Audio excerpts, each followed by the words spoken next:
दोस्तों आज की इस वीडियो में हम देखने वाले हैं कि हम किस तरीके से घर बैठे अपने नए वोटर आईडी कार्ड के लिए अप्लाई कर सकते हैं।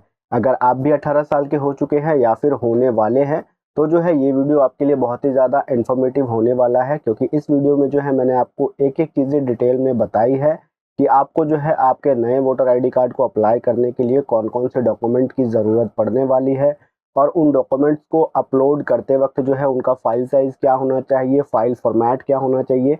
इन सभी चीज़ों की इन्फॉर्मेशन इस वीडियो में मैंने आपको डिटेल में दी है। और साथ के साथ जो है मैं आपको ये भी बताऊँगा कि जो है बहुत से लोगों के डाउट रहते हैं, कन्फ्यूज़न रहता है उन लोगों को कि उनको जो है अपनी असेंबली या कॉन्स्टिट्यूएंसी किस तरीके से चूज़ करनी है।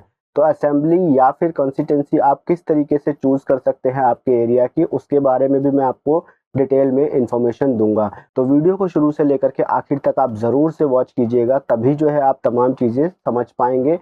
और आप अगर दिल्ली के निवासी हैं तो आप लोगों को ये भी मालूम होगा कि दिल्ली में जो है 5 फरवरी को विधानसभा के चुनाव होने वाले हैं। और अगर आप भी इस विधानसभा के चुनाव में जो है वोट देना चाहते हैं तो जल्द से जल्द जो है अपने वोटर आईडी कार्ड के लिए अप्लाई कीजिए, क्योंकि वोटर आईडी का जो प्रोसेस है बहुत ही ज़्यादा ईजी कर दिया गया है और अब बहुत कम दिनों में ही आपका वोटर आईडी कार्ड बन करके आपको मिल जाता है। तो किस तरीके से हमें हमारे वोटर आईडी कार्ड के लिए अप्लाई करना है उसका प्रोसेस समझने के लिए जो है मैं ले करके चलूँगा आप लोगों को इलेक्शन कमीशन ऑफ इंडिया की ऑफिशियल वेबसाइट पर। वहाँ पर चल करके मैं दिखाता हूँ कि हम किस तरीके से हमारे नए वोटर आईडी कार्ड के लिए अप्लाई कर सकते हैं। लेकिन वीडियो को शुरू करने से पहले आप लोगों से मैं रिक्वेस्ट करूँगा, अगर मेरे चैनल पर आप पहली बार आए हैं तो चैनल को ज़रूर से सब्सक्राइब कर दीजिएगा और वीडियो आपको पसंद आती है तो वीडियो को ज़रूर लाइक कीजिएगा, क्योंकि दोस्तों आप लोगों का एक-एक लाइक, एक-एक सब्सक्राइब जो है हमें काफ़ी ज़्यादा मोटिवेशन देता है आप लोगों के लिए इसी तरीके के कंटेंट बनाने के लिए। तो चलिए हम हमारी वीडियो को शुरू करते हैं और देखते हैं हमें किस तरीके से हमारे वोटर आईडी कार्ड के लिए अप्लाई करना है। आपको आपके नए वोटर आईडी कार्ड को अप्लाई करने के लिए सबसे पहले जो है इलेक्शन कमीशन ऑफ इंडिया की ऑफिशियल वेबसाइट के ऊपर आ जाना है, जो कि है voters.eci.gov.in। इस पर्टिकुलर वेबसाइट के यूआरएल को जो है मैं मेरे डिस्क्रिप्शन बॉक्स में आपको प्रोवाइड करा दूंगा। आप इजीली वहां से क्लिक करके इस वेबसाइट के ऊपर आ सकते हैं। तो वेबसाइट पे आने के बाद में सबसे पहला प्रोसेस जो होता है, आपको इस वेबसाइट के ऊपर अकाउंट का होना। तो अकाउंट किस तरीके से क्रिएट करना है उसके बारे में समझ लेते हैं। अकाउंट क्रिएट करने के लिए आपको यहाँ पर सबसे पहले साइन अप का बटन शो होगा, इसके ऊपर क्लिक कर देना है। जैसे ही आप इसके ऊपर साइन अप के ऊपर क्लिक करते हैं तो आपके जो है यहाँ पर कुछ डिटेल्स मांगी जाएगी, जैसे कि आपको आपका मोबाइल नंबर इंटर करना है, ईमेल एड्रेस प्रोवाइड कराना है और उसके बाद ये जो कैप्चा आपको शो हो रहा है इसको डाल करके कंटिन्यू के ऊपर क्लिक करना होता है। तो ईमेल एड्रेस वाला सेक्शन के बारे में मैं आपको बता दूं, यहाँ पर आप देख पा रहे होंगे ऑप्शनल लिखा हुआ है। तो ईमेल एड्रेस जो है वो ऑप्शनल है, आप डालना चाहें तो डाल सकते हैं, अदरवाइज इसको छोड़ भी सकते हैं।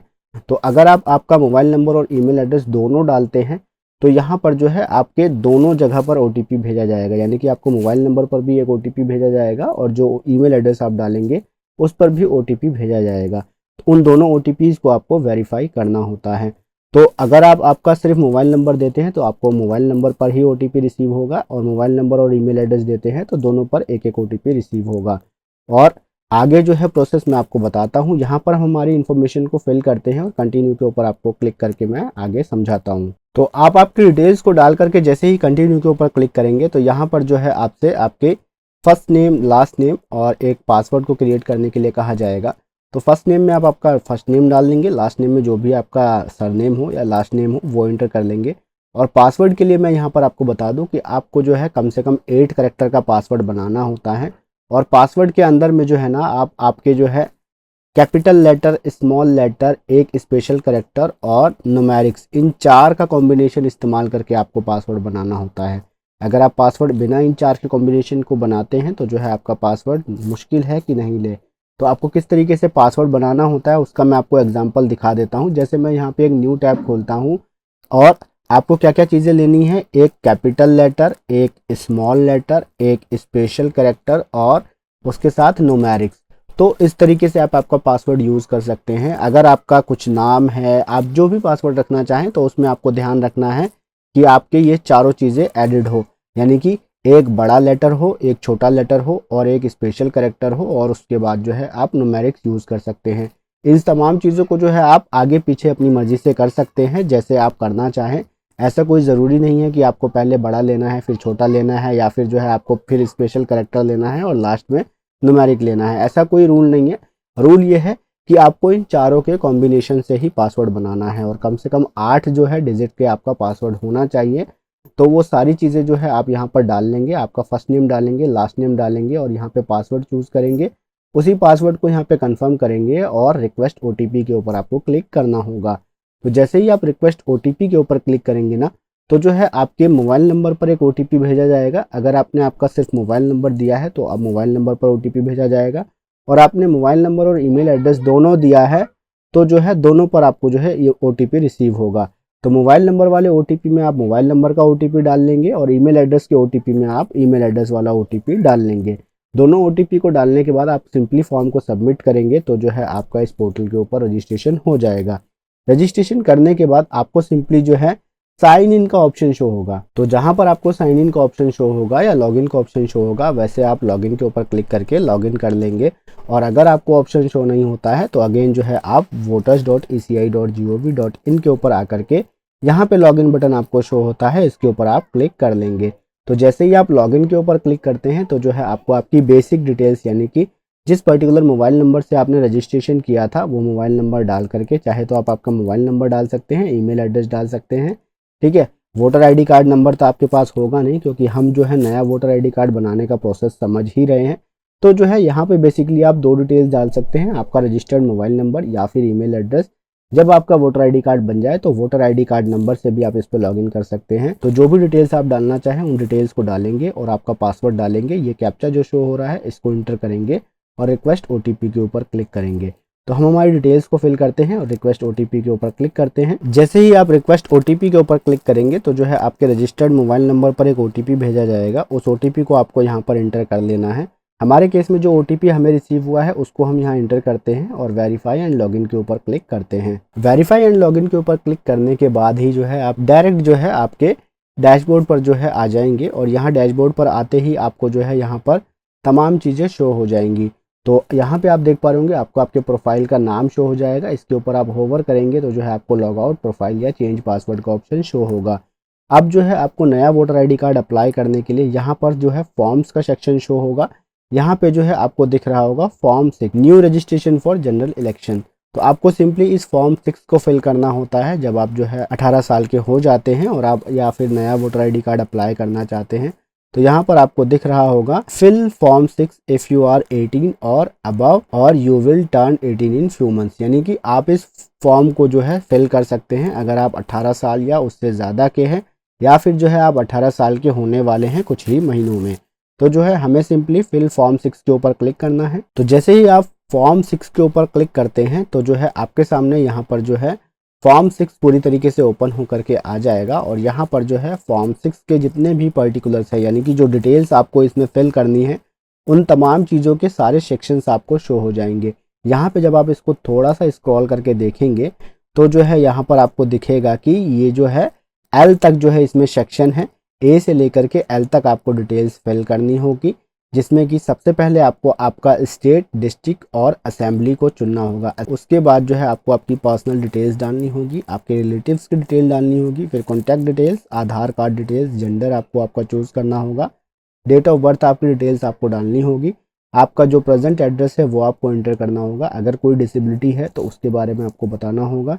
उसके बाद जो है आपको आपके फैमिली मेम्बर की डिटेल देनी होगी। यहाँ पर जो है अगर किसी के पास वोटर आईडी कार्ड अवेलेबल है आपके फैमिली मेम्बर्स में तो उनकी डिटेल्स आप दे सकते हैं।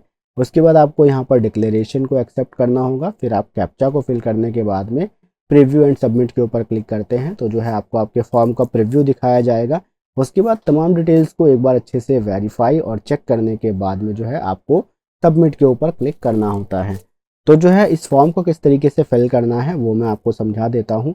बहुत से लोगों को सबसे पहले जो दिक्कत आती है वो आती है सेक्शन ए को फिल करने में, क्योंकि यहीं पर बहुत से लोग कंफ्यूज हो जाते हैं कि उनको उनका जो है असेंबली या फिर जो है पार्लियामेंट्री कॉन्स्टिट्यूंसी किस तरीके से चूज़ करनी है।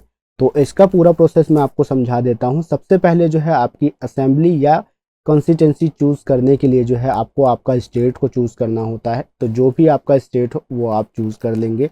हमारे केस में हम हमारे स्टेट को चूज़ करते हैं और स्टेट को चूज़ करने के बाद आपको आपकी डिस्ट्रिक्ट को चूज़ करना होता है। आप कौन सी डिस्ट्रिक्ट से बिलोंग करते हैं तो जो है आप आपके डिस्ट्रिक्ट को चूज कर लेंगे। तो जैसे ही आप आपकी डिस्ट्रिक्ट को चूज करते हैं तो यहाँ पर जो है आपको आपकी नेम ऑफ असेंबली शो होगी, आपको इसके ऊपर क्लिक करना है। तो जो है आप यहाँ से जो है ना देख सकते हैं कि आपके इलाके में नज़दीकी एरिया कौन सा है। ठीक, जो डिस्ट्रिक्ट आपने चूज किया है उसमें जो है ये तमाम कॉन्स्टिट्यूंसी है। आप जहाँ से भी जो है आपका वोटर आईडी कार्ड बनवाना चाहते हैं या फिर जो है आपका जो नज़दीकी इलाका पड़ता है सबसे नज़दीकी, ठीक है, वो आपकी जो है कॉन्स्टिट्यूंसी होती है। कॉन्स्टिट्यूंसी चुनने का यही एक बेस्ट ऑप्शन है। जैसे अगर आपको फिर भी कंफ्यूजन है आपकी जो है असेंबली या कॉन्स्टिट्यूंसी चुनने में, तो जो है सबसे बेस्ट ऑप्शन एक और मैं आपको बता देता हूँ कि या तो आप यहाँ से चूज कर सकते हैं पहला ऑप्शन। दूसरा ऑप्शन जो है, अगर आप फिर भी आपको समझ में नहीं आता कि भाई आपकी कौन सी पड़ती है, तो जिस किसी भी महल्ले में आप रहते हैं या जिस किसी भी जो है आप का डिस्ट्रिक्ट पड़ता है वहाँ आप रहते हैं, तो जो है उसका आप एड्रेस डालेंगे। जैसे कि अगर मैं जो है दिल्ली में बदरपुर की मैं चेक करना चाहता हूँ, तो गूगल पे आना है, आपको parliamentary constituency of Badarpur Delhi आपको लिखना है और इंटर प्रेस कर देना है। तो जैसे ही आप ये लिख करके इंटर प्रेस करते हैं तो आपको जो है यहाँ पर दिख जाएगा Badarpur is part of south Delhi Lok Sabha constituency along with the 9 other assembly segments. ठीक है, तो यहाँ पर जो है 9 जो है आपकी कॉन्स्टिट्यूंसी है। आप इसमें से जो भी आपके नियर बाई पड़ती है उसको आप चूज कर सकते हैं। ऐसा कुछ नहीं है कि भाई आप किसी और को चुनते हैं तो आपका वोटर आईडी कार्ड नहीं बनेगा। ठीक है ना। तो जो है यहाँ पे दूसरा ऑप्शन ये हो गया। तीसरा ऑप्शन मैं आपको बता दूं कि भाई आपको अगर फिर भी नहीं समझ में आ रहा है तो जो है आप जिस किसी भी एरिया में रहते हैं वहाँ पे जो आपके बड़े बुजुर्ग हो या जिनका वोटर आईडी कार्ड बना हो, तो उनसे आप पता कर सकते हैं या फिर उनके वोटर आईडी कार्ड में जो है असेंबली या आपकी कंस्टिट्यूंसी आप देख सकते हैं। ठीक है, तो उनसे भी आप पता करके डायरेक्टली जो है वहाँ पे आपका डिस्ट्रिक्ट चूज करेंगे और आपकी कंस्टिट्यूंसी को चूज कर लेंगे। तो हमारे केस में जो भी हमारी कंस्टिट्यूंसी है उसको हम यहाँ से चूज कर लेंगे और उसके बाद जो है आपको सिंपली यहाँ पे नीचे स्क्रॉल करके आना है और यहाँ पर आपको नेक्स्ट का बटन शो होगा, इसके ऊपर आपको क्लिक कर देना है। तो जैसे ही आप नेक्स्ट के बटन पर क्लिक करेंगे तो जो है आपके सामने बी सेक्शन ओपन हो जाएगा। यहाँ पर जो है पर्सनल डिटेल्स डालने का ऑप्शन शो होगा। तो आपको आपका फर्स्ट नेम डालना है और अगर मिडिल नेम है तो भी आपको इसी में डालना है और उसके बाद जो है लास्ट नेम आपका जो है सरनेम वो इसमें डालना है। तो जो भी नाम आप इसमें डालेंगे वो यहाँ आपको हिंदी में शो होगा, एक बार आप उसे अच्छे तरीके से चेक कर लेंगे और उसके बाद जो है यहाँ पर आपको आपकी एक फोटोग्राफ को अपलोड करना होगा। फोटोग्राफ अपलोड करने के लिए यहाँ पर आपको कुछ इंस्ट्रक्शंस दिए गए हैं जो कि आप यहाँ देख पा रहे होंगे। Unsigned and passport size colour photograph, यानी कि आपको ऐसी फोटो इसमें अपलोड करनी है जिसके ऊपर कोई साइन ना किए हो और वो फोटो जो है आपकी पासपोर्ट साइज होनी चाहिए और कलर फोटोग्राफ होनी चाहिए, जिसका साइज जो है आपका 4.5 सेंटीमीटर इंटू 3.5 सेंटीमीटर होना चाहिए। यानी कि 4.5 सेंटीमीटर जो है उसकी लेंथ होनी चाहिए लंबाई और चौड़ाई जो है उसकी विड्थ जो है 3.5 सेंटीमीटर होनी चाहिए। Showing front view of the full face with white background, यानी कि जिसमें कि आपका पूरा चेहरा अच्छी तरीके से दिखे और बैकग्राउंड उसका वाइट होना चाहिए। ठीक है, तो बैकग्राउंड वाइट के लिए जो है इसमें कुछ ज़्यादा क्रिटिकल नहीं है। आप अगर वाइट नहीं रखते हैं या फिर कोई और बैकग्राउंड है कलर का तो जो है वो चल सकता है, लेकिन जो है कुछ सीनरी ना हो, कहीं पेड़ पौधे ना हो, यानी कि बैकग्राउंड एक प्लेन बैकग्राउंड होना चाहिए तो भी चल जाता है। वैसा कोई जो है बैकग्राउंड से रिलेटेड इनका कोई इतना बड़ा मसला नहीं है। उसके बाद जो है यहाँ पर मेन चीज़ जो है आपको ये देखना है कि डॉक्यूमेंट जो है ना वो 2 MB से ज़्यादा आपका नहीं होना चाहिए। जो भी फ़ोटो आप इसमें अपलोड करेंगे वो 2 MB से ज़्यादा नहीं हो और उसका फाइल फॉर्मेट जो है JPG या फिर JPEG, इन दोनों में ही आप रख सकते हैं। तो आपकी फ़ोटोग्राफ को बनाने के बाद में जो है आप यहाँ पे उसे अपलोड कर देंगे। उसके बाद यहाँ नेक्स्ट वाले बटन पे क्लिक करेंगे। तो जैसे ही आप नेक्स्ट के ऊपर क्लिक करेंगे ना तो यहाँ पर जो है आपको आपका फैमिली की डिटेल्स डालने का ऑप्शन आ जाएगा। तो यहाँ से आप जो है आपके फादर की डिटेल देना चाहते हैं या मदर की डिटेल देना चाहते हैं या फिर कोई मैरिड वुमेन अपने वोटर आईडी कार्ड के लिए अप्लाई करना चाहती है तो उनको हस्बैंड की डिटेल देनी है तो वो आप डाल सकती हैं। ठीक है, या फिर कोई हस्बैंड जो है वो बना रहा है वो अपने वाइफ की डिटेल देना चाहता है तो यहाँ पे डाल सकता है। तो जैसा भी आपका रिलेशन हो आप उनके हिसाब से चूज़ करेंगे। अपने रिलेटिव्स की इन्फॉर्मेशन के ऊपर यहाँ पे क्लिक करेंगे और उनका यहाँ पर नाम आप एंटर करेंगे। ठीक है, यहाँ पर जो है उनका नाम डालना है और यहाँ पर उनका सरनेम डालना है। तो उन डिटेल्स को डालने के बाद में जो यहाँ पर है हिंदी में आ जाएगी। आपको फिर जो है यहाँ पे नेक्स्ट का बटन विजिबल होगा, इसके ऊपर क्लिक करके फिर नीचे आना है। नीचे आपको कॉन्टैक्ट डिटेल्स में जो है आपको आपका मोबाइल नंबर इंटर करना है। यहाँ पर मोबाइल नंबर देने के लिए आपको जो है ऑप्शन शो होता है कि आप खुद का मोबाइल नंबर देना चाहते हैं तो सेल्फ के ऊपर क्लिक करना होगा, या फिर जो है अगर किसी रिलेटिव का देना चाहते हैं तो इस वालों को चूज़ करना होगा। यहाँ पर मोबाइल नंबर देंगे। उसके बाद जो है आपको अगर ईमेल एड्रेस देना है तो जो है आप ईमेल एड्रेस भी दे दें। मेरे केस में जो है मैं आपको अगर बताऊं तो मोबाइल नंबर और ईमेल एड्रेस दोनों चीज़ें आप अपडेटेड रखें आपके वोटर आईडी कार्ड में, क्योंकि बहुत से बार ऐसा होता है कि मोबाइल नंबर जो है बहुत से लोगों के खो जाते हैं या कभी मोबाइल चोरी हो गया, तो जो है उस केस में जो है आपको दिक्कत आ सकती है। अगर आपका ईमेल एड्रेस अपडेटेड रहता है तो जो है आपको ईमेल एड्रेस की हेल्प से जो है आपके अकाउंट को रिट्रीव करने में हेल्प होती है। तो जो है आप आपके ईमेल एड्रेस को भी किसी न किसी ईमेल एड्रेस को आप यहाँ डाल दें। हालांकि ये फील्ड जो है आपकी खासा मैंडेटरी नहीं है, आप देना चाहते हैं तो दे सकते हैं, अदरवाइज इसको छोड़ सकते हैं। फिर जो है आप यहाँ पर नेक्स्ट बटन पे क्लिक करेंगे तो जो है आप ई सेक्शन पे आ जाएंगे, और जैसे ही आप ई सेक्शन में आते हैं तो जो है आपको यहाँ पे आपकी आधार नंबर को डालना पड़ेगा। अगर आप आपके आधार नंबर को देना चाहते हैं, और मैं तो कहूँगा आप दें, क्योंकि ये जो है आपको और भी ज़्यादा जो है रिलायबल बनाता है आपके वोटर आईडी कार्ड को बनाने में, और जल्द से जल्द आपके वोटर आईडी कार्ड पे अप्रूवल मिलता है। तो जो है आप आधार नंबर पे चूज़ करेंगे तो आपको आपका आधार नंबर डालना होगा, उसको वेरीफाई करना होगा, उस पर एक ओटीपी जाएगा, उसको सिंपली इंटर करके जो है यहाँ पर सबमिट करके नेक्स्ट के ऊपर आपको क्लिक करना होगा। और अगर आप आपका आधार नंबर नहीं देना चाहते हैं तो जो है आप इसके ऊपर क्लिक कर देंगे और जो है फिर नेक्स्ट के ऊपर क्लिक कर देंगे। उसके बाद जैसे ही आप नेक्स्ट पे क्लिक करेंगे तो एफ सेक्शन आपके सामने ओपन होगा। यहाँ पर आपको आपका जेंडर चूज़ करना होगा कि आप मेल फीमेल हैं या फिर जो है कोई अदर जेंडर से। तो जो है वो चीज़ें चूज़ करने के बाद फिर नेक्स्ट के ऊपर क्लिक करेंगे, और उसके बाद जो है आपको यहाँ पर आपकी डेट ऑफ बर्थ चूज़ करनी होगी। जैसे ही आप डेट ऑफ बर्थ वाले सेक्शन पे आएंगे तो यहाँ पे आपको कैलेंडर शो होगा, इसके ऊपर आपको क्लिक कर देना है। और डेट ऑफ बर्थ से मुझे एक चीज़ याद आई कि मेरे जो है एक वीडियो पे किसी यूज़र ने कमेंट किया था कि जो उसका डेट ऑफ बर्थ है ना 2007 का है, जब वो इस सेक्शन पे आकर के अपना डेट ऑफ बर्थ इंटर करना चाह रहा था तो जो है उसको 1 जनवरी 2006 ही शो हो रहा था। तो मैं उनको बता दूं कि भाई आपका डेट ऑफ बर्थ जो है ना, आप जब कभी भी उस फॉर्म को फिल कर रहे होंगे तो उसके हिसाब से जो है आपकी जो है उम्र 18 साल से कम हो रही होगी, इसीलिए आपको ऐसा शो हो रहा होगा। और बाकी अगर आपकी उम्र 18 साल हो रही है तो आपको 1 जनवरी 2006 से आगे शो नहीं हो रहा है तो आपको यहाँ पर क्लिक करना होता है। जैसे कि अभी मैं अगर ये समझ लो कि भाई मेरे को 1 अक्टूबर 2007 से आगे शो नहीं हो रहा है, तो इसका मतलब ये है कि 1 अक्टूबर यानी कि 2 अक्टूबर 2007 जिसकी उम्र होगी वो अभी 18 साल का नहीं हुआ है, वो अप्लाई नहीं कर सकता है ना। तो जो है जो उम्र आपको आगे शो नहीं हो रही है उसका आप वोटर आईडी के लिए अप्लाई नहीं कर सकते हैं। 1 अक्टूबर 2007 अगर आपकी डेट ऑफ बर्थ है तो ही आप वोटर आईडी के लिए अप्लाई कर सकते हैं, या फिर इससे पहले आप पैदा हुए हैं तो अप्लाई कर सकते हैं।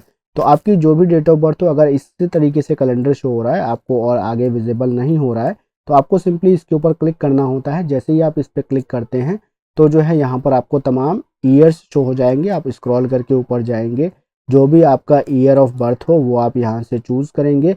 उसके बाद इसको जैसे ही चूज़ करते हैं तो जो है आपको यहाँ से आपकी मंथ को चूज़ करने के लिए कहा जाएगा, जो भी आपका ईयर ऑफ मंथ हो उसे आप चूज़ कर लेंगे। उसके बाद जो है आपके सामने नेक्स्ट आपका कैलेंडर ओपन हो जाएगा, यहाँ से आप आपकी डेट को चूज़ कर लेंगे।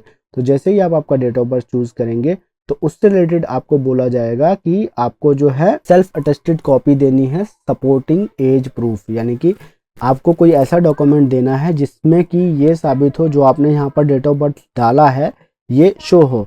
तो जो है आप डेट ऑफ बर्थ प्रूफ के लिए जो है आपके पैन कार्ड को यूज़ कर सकते हैं, आपके आधार कार्ड को यूज़ कर सकते हैं। अगर आपके पास जो है आपका ड्राइविंग लाइसेंस है तो उसको इस्तेमाल कर सकते हैं, 10वीं की मार्कशीट है, 12वीं की मार्कशीट है, उसको आप इस्तेमाल कर सकते हैं। ठीक है, इन तमाम चीज़ों पे जो है आपकी डेट ऑफ बर्थ मेंशन होती है, तो इनमें से आप किसी चीज़ को भी आप इस्तेमाल कर सकते हैं।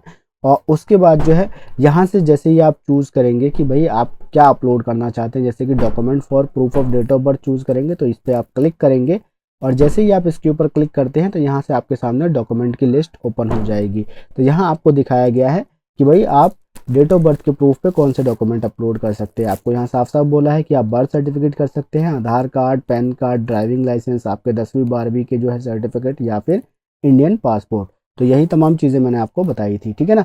तो इसको आप चूज़ कर लेना है जो भी आप डॉक्यूमेंट अपलोड करना चाहे। फॉर एग्जांपल आप पैन कार्ड चूज़ करना चाहते हैं तो पैन कार्ड को चूज़ करेंगे। उसके बाद यहाँ पर जो है पैन कार्ड को अपलोड करने के लिए आपको यहाँ पर फिर से फॉर्मेट बताया गया है कि आपको जो है आपके पैन कार्ड का साइज़ जो है, यानी कि आपको पैन कार्ड हो या फिर आपका जो है बर्थ सर्टिफिकेट ओवरऑल कहने का मतलब ये है, आपका जो भी डॉक्यूमेंट है उसका साइज जो है ना आपको 2 MB तक रखना है, यानी 2 MB के अंदर ही आप रख ले तो बेहतर है।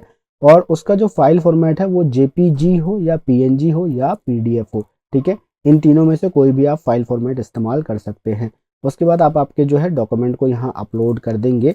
अपलोड करने के बाद नेक्स्ट का बटन विजिबल हो जाएगा, इसके ऊपर आपको क्लिक करना है और स्क्रॉल करके नीचे आना है। यहाँ पर जो है आपको आपका प्रेजेंट एड्रेस डालना पड़ेगा कि जहाँ पर आप रह रहे हैं, ठीक है।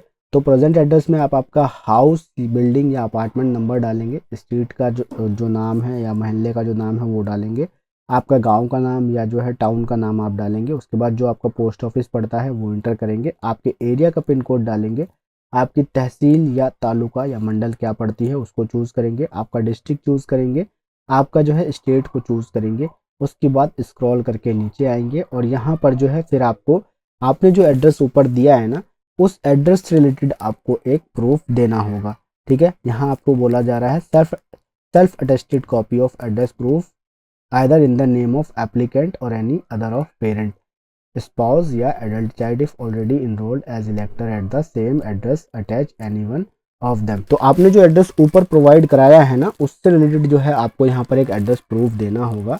और वो एड्रेस प्रूफ जो है ना आपका भी हो सकता है, अगर आपके पास आपका कोई एड्रेस प्रूफ है वैसा तो जो है उसको आप चूज कर सकते हैं, या फिर जो है यहाँ पे साफ साफ बोला गया है कि नेम ऑफ एप्लीकेंट और एनी वन ऑफ पेरेंट, यानी कि आप आपके पेरेंट्स के नाम से भी जो है एड्रेस प्रूफ अपलोड कर सकते हैं। यानी कि अगर आपके फादर का आधार कार्ड आप देना चाहें तो दे सकते हैं, ठीक है। उनका वोटर ID कार्ड है तो देना चाहे वो दे सकते हैं, ठीक है ना।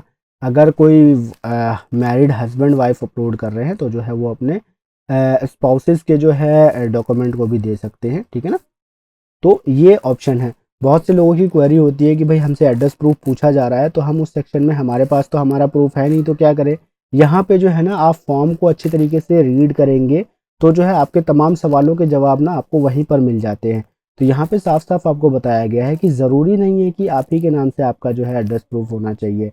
एप्लीकेंट के नाम से है तो बहुत अच्छी बात है, अगर नहीं है तो जो है आप आपके पेरेंट्स, स्पाउस या फिर कोई एडल्ट चाइल्ड है तो उसके नाम से भी आप कर सकते हैं। या फिर जो है अगर कोई ऐसा बंदा है जिसके नाम से जो है वोटर ID कार्ड बना हुआ है उस एड्रेस से और वो आपके फैमिली से बिलोंग करता है तो उसका भी आप यहाँ पर जो है वोटर ID कार्ड दे सकते हैं, ठीक है ना। तो उन डॉक्यूमेंट्स को यहाँ से आपको अपलोड कर लेना है और वही साइज़ जो है फॉर्मेट जो है आप यहाँ देख पा रहे होंगे 2 MB के अंदर रखना है। और डॉक्यूमेंट जो है टाइप होना चाहिए आपका JPG, PNG या फिर PDF, ठीक है। और डॉक्यूमेंट प्रूफ में जो है आप आपका जो है इलेक्ट्रिसिटी बिल, गैस बिल या फिर जो है आपका आधार कार्ड, और आपके पास जो है अगर आपके पासपोर्ट है तो पासपोर्ट को इस्तेमाल कर सकते हैं। आपका इन तमाम डॉक्यूमेंट्स को आप यूज़ कर सकते हैं। उसके बाद नेक्स्ट के ऊपर जब आप क्लिक करेंगे ना तो यहाँ पर जो है आपसे आपकी कैटेगरी ऑफ डिसेबिलिटी पूछा जाएगा। अगर आप डिसेबल्ड पर्सन है तो जो है इसको फिल करेंगे, अदरवाइज इसको स्किप करके जो है सिंपली नेक्स्ट के ऊपर क्लिक कर देंगे। उसके बाद जो है यहाँ पर 10th ऑप्शन जो है आपसे आपकी फैमिली मेम्बर की डिटेल्स पूछा जाएगा। तो यहाँ फैमिली मेम्बर की डिटेल में जो है ना आपको आपके किसी भी फैमिली मेम्बर का अगर वोटर ID कार्ड बना हुआ है जो एड्रेस आपने प्रोवाइड कराया है उस पर, तो जो है उसके वोटर ID कार्ड की डिटेल्स आप यहाँ दे सकते हैं। जे सेक्शन में आपको साफ साफ लिखा है the details of my family member already included in the electoral roll at current address with whom I currently reside as under, यानी कि ये जो है मैं यहाँ पर मेरे फैमिली की डिटेल्स दे रहा हूँ जिनका वोटर ID कार्ड मेरे इस एड्रेस पर बना हुआ है जो मैंने ऊपर डाला है ना। तो उनकी डिटेल्स आपको यहाँ पर देनी है, चाहे वो आपका जो भी हो, फादर हो, मदर हो, भाई हो, बहन हो। तो जो है उनका यहाँ पर आप नाम लिखेंगे, रिलेशनशिप चूज़ करेंगे, उनका वोटर ID कार्ड नंबर डालेंगे, फिर नेक्स्ट के ऊपर आप क्लिक कर देंगे। एंड यहाँ पर जो है के सेक्शन आपको डिक्लेरेशन शो होगा। डिक्लेरेशन में आपको क्या करना है, यहाँ पर जो है आपको आपका विलेज या टाउन डालना है, ठीक है। यहाँ पर आपसे बोला गया है I am a citizen of India and place of my birth is, जो भी आपका जो है बर्थ प्लेस हो उसको आप यहाँ पर डालेंगे। और वहाँ पे जो है उनका जो है स्टेट आप चूज़ करेंगे, डिस्ट्रिक्ट चूज़ करेंगे। उसके बाद जो है आपको यहाँ पर पॉइंट 2 दिखेगा जिसमें कि बोला जा रहा है I am ordinarily a resident at the address mentioned at section 8A in form 6 since. यहाँ पर आपको सिंपली ये बोला जा रहा है कि सेक्शन 8A के अंदर में जो आपने एड्रेस दिया है ना, यानी कि जो आपने आपका जो है प्रेजेंट एड्रेस दिया था आपको मैं दिखा दूं कहाँ पर। आप जो है ऊपर स्क्रॉल करके जब जाएंगे ना, ये आप देख पा रहे होंगे एच के अंदर प्रेजेंट एड्रेस डिटेल्स, ये है आपका 8A यानी कि सेक्शन 8A के अंदर में ये जो प्रेजेंट ऑर्डिनरी एड्रेस आपने जो दिया था, यानी कि आपका रेजिडेंस एड्रेस जो दिया था, यहाँ पर आप कब से रह रहे हैं, तो वही डिटेल्स जो है आपको वहाँ पर फिल करनी है। तो आप यहाँ पर कितने सालों से रह रहे हैं वो आपको यहाँ पर बताना है। तो यहाँ पे आप जो है आपका साल और महीना चूज कर लेंगे जिस किसी भी डेट से आप रह रहे हो। और उसके बाद जो है यहाँ पर जो है थर्ड ऑप्शन आपको जो दिख रहा होगा, I am applying for inclusion in electoral roll first time, ठीक है। आपको ये बताना है कि मैं पहली बार जो है अपने वोटर आईडी कार्ड के लिए अप्लाई कर रहा हूँ। और फोर्थ सेक्शन जो है, अगर आपके पास आपका कोई एज का जो है प्रूफ नहीं है, डेट ऑफ बर्थ का जो है, उस सेक्शन में आपको ये फिल करना है, अदरवाइज आप इसको ब्लैंक छोड़ सकते हैं। और उसके बाद पांचवें ऑप्शन में आपको सिंपली ये बताया जा रहा है कि भाई आप इन तमाम चीज़ों को जो है अप्रूव करते हैं और जो भी आपका वोटर आईडी कार्ड वगैरह है वो पहली बार बनाया जा रहा है। अगर कोई फॉल्स पाया जाता है डिटेल वगैरह तो आपके खिलाफ जो है एक्शन लिया जा सकता है। तो इन तमाम चीज़ों को जो है आपको जो है एक्सेप्ट करना है। उसके बाद जो है यहाँ पर जिस किसी भी पर्टिकुलर प्लेस से आप इस फॉर्म को फिल कर रहे हैं वो डालेंगे। यहाँ पर बहुत से लोगों का कन्फ्यूज़न होता है कि भाई इस वाले सेक्शन में उनको क्या डालना है, विलेज और टाउन। यहाँ पे मैं साफ साफ आपको बता दूं कि डिक्लेरेशन के जो है सेक्शन 1 के अंदर, यानी कि के सेक्शन जो है आपका डिक्लेरेशन, उसमें जो पहला ऑप्शन है आपको यहाँ पर जहाँ पर आपका बर्थ हुआ है, जहाँ की आपकी पैदाइश है, वो डिटेल डालनी है, ठीक है। और ये जो है वोटर आईडी अप्लाई करने का 2025 का बिल्कुल नया प्रोसेस है, फ्रेश प्रोसेस है। मैं आपको ये जो है बिल्कुल नए सिरे से बता रहा हूँ 2025 में आप किस तरीके से वोटर आईडी कार्ड अप्लाई कर सकते हैं। तो यहाँ पर जो है आपको आपका I am a citizen of India and place of my birth is, यहाँ पे आप साफ साफ देख पा रहे होंगे मैं भारतीय नागरिक हूँ और मेरी पैदाइश का जो जगह है वो आपको यहाँ डालनी है। उसका स्टेट चूज करना है, डिस्ट्रिक्ट चूज करना है। उसके बाद जो एड्रेस आपने डाला है ना सेक्शन 8A के अंदर में, उस एड्रेस पे आप कब से रह रहे हैं वो आपको यहाँ बताना है। 8A मैंने आपको ऊपर दिखा दिया। उसके बाद इस सेक्शन को आपको ब्लैंक छोड़ देना है अगर आपने आपका कोई डेट ऑफ बर्थ का प्रूफ दिया है तो, अदरवाइज इसको भी आपको फिल करना पड़ेगा। उसके बाद ये वाला जो प्लेस का सेक्शन है, यहाँ पर आपको वो प्लेस डालनी है जिस किसी भी पर्टिकुलर प्लेस से आप इस फॉर्म को फिल कर रहे हो। चाहे वो आपका जो है आप एड्रेस कहीं का डाल रहे हो, फिल आप कहीं और से कर रहे हो, तो जो है उस प्लेस को आप यहाँ इंटर कर सकते हैं। उसके बाद आप यहाँ पर डेट डालेंगे आपका, जिस किसी भी डेट को आप इस फॉर्म को फिल कर रहे हो। उसके बाद फॉर्म को स्क्रॉल करके नीचे आएंगे, आप नेक्स्ट के ऊपर क्लिक करेंगे और जैसे ही आप नेक्स्ट के ऊपर क्लिक करते हैं तो जो है यहाँ पर आपको ये कैप्चा शो होगा। इस कैप्चा को आपको यहाँ पर एंटर करना है। उसके बाद सेंड ओटीपी के ऊपर आपको क्लिक करना है। जिस किसी भी नंबर से आपने इस पोर्टल पर रजिस्ट्रेशन किया है उस पर एक ओटीपी भेजा जाएगा, उस ओटीपी को आपको एंटर करना है। उसके बाद ओटीपी डाल लेंगे तो प्रीव्यू एंड सबमिट के ऊपर आपको क्लिक करना होगा। जैसे ही आप प्रीव्यू एंड सबमिट के ऊपर क्लिक करेंगे तो आपको जो है आपके फॉर्म्स की तमाम डिटेल्स यहाँ पर शो हो जाएगी, जो भी आपने आपकी असेंबली कंस्टिट्यूंसी चूज की हो, आपका नाम, आपकी डेट ऑफ बर्थ, आपके फादर का नाम, उन तमाम डिटेल्स को जो है आपको इस फॉर्म को नीचे स्क्रॉल करके एक बार अच्छे तरीके से चेक कर लेना है। और अगर आपको लगता है कि आपके फॉर्म में कोई दिक्कत है या फिर आपकी कोई इन्फॉर्मेशन गलत डली है तो जो है आपको मैं बताता हूँ, नीचे फॉर्म को स्क्रॉल करके जब आएंगे यहाँ पर आपको एडिट का बटन शो होगा, कीप एडिटिंग, इसके ऊपर आपको क्लिक करना है। और जैसे ही आप कीप एडिटिंग के ऊपर क्लिक करेंगे तो जो है यहाँ से जो है आप तमाम डिटेल्स को फिर से एडिट करके जो है रेक्टिफाई कर पाएंगे, यानी कि सही कर पाएंगे। और सही करने के बाद उसी प्रोसेस से जो मैंने आपको शुरू से आखिर तक बताया वैसे ही आपको जो है आपके फॉर्म को प्रीव्यू एंड सबमिट करके फिर से देखना है। और यहाँ पर फाइनल सबमिट का बटन आपको शो होगा, इसके ऊपर आपको क्लिक कर देना है। जैसे ही आप सबमिट के बटन पर क्लिक कर देंगे तो जो है आपको यहाँ पर दिख रहा होगा, आपको इस तरीके से जो है आपका एक रेफरेंस नंबर जो है मिल जाएगा। आपको यहाँ पे साफ साफ दिख रहा होगा, acknowledgement your application has been submitted successfully and generated reference number, यानी कि हमारी एप्लीकेशन जो है वो सफलतापूर्वक सबमिट हो गई है और हमें एक रेफरेंस नंबर जनरेट हो गया है। और यही रेफरेंस नंबर जो है ना, जो आपको यहाँ पर शो होगा, ये रेफरेंस नंबर जो है आपको हेल्प करेगा आपके वोटर आईडी कार्ड के एप्लीकेशन को ट्रैक करने में। यानी कि जो भी आपका वोटर आईडी कार्ड का स्टेटस है वो जो है उसको बीएलओ अपॉइंट हुआ कि नहीं हुआ, उसका फील्ड वेरिफिकेशन हुआ कि नहीं हुआ, एड्रेस वेरिफिकेशन हुआ कि नहीं हुआ, वोटर आईडी कार्ड आपका एक्सेप्ट हुआ है, रिजेक्ट हुआ है, अगर एक्सेप्ट हुआ है तो जो है उसका वोटर आईडी कार्ड नंबर जो है जनरेट हुआ कि नहीं हुआ, और अगर voter ID card number generate हो गया है तो आपको किस तरीके से उसे डाउनलोड करना है, और कितने दिन में जो है आपका वोटर आईडी कार्ड आपको मिलता है voter ID card number generate होने के बाद में।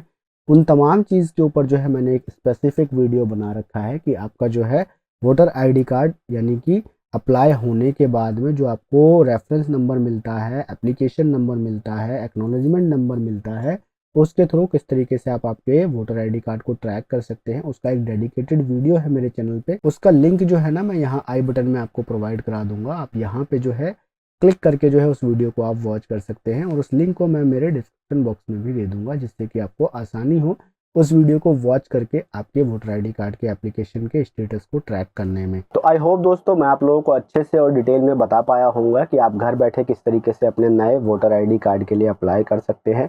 अगर आपको वीडियो इन्फॉर्मेटिव लगी है और पसंद आई है, या फिर आपने जो है मेरी वीडियो को देख करके कुछ सीखा, तो आप लोगों से मेरी रिक्वेस्ट यही रहेगी कि मेरे चैनल को सब्सक्राइब कर दीजिएगा, और वीडियो पसंद आई है तो वीडियो को आप लाइक कर दीजिएगा, क्योंकि गाइज आपका जो एक एक लाइक और सब्सक्राइब है ना, हमें काफ़ी ज़्यादा मोटिवेशन देता है इसी तरीके के कंटेंट आप लोगों के लिए बनाने के लिए। क्योंकि मैं मेरे चैनल पे जो है गवर्नमेंट से रिलेटेड जितनी भी स्कीम्स होती है, सर्विसेज होती है, या फिर कोई नई अपडेट्स आती है, या फिर आपको किसी सरकारी योजना के बारे में, सरकारी जॉब्स के बारे में जानना है, तो उन तमाम चीज़ों की इन्फॉर्मेशन जो है मैं मेरे चैनल पे प्रोवाइड कराता रहता हूँ। तो चैनल को ज़रूर से सब्सक्राइब कर लीजिएगा और बेल नोटिफिकेशन को ऑन कर लीजिएगा, ताकि जब कभी भी मैं अपनी कोई वीडियो डालूँ तो जो है उसका नोटिफिकेशन आप तक पहुंच सके और आप उस वीडियो से जो है इन्फॉर्मेशन को गेन कर सके। तो आज की इस वीडियो में इतना ही। मैं मिलता हूं आप लोगों से मेरी नेक्स्ट वीडियो में। Till then good bye.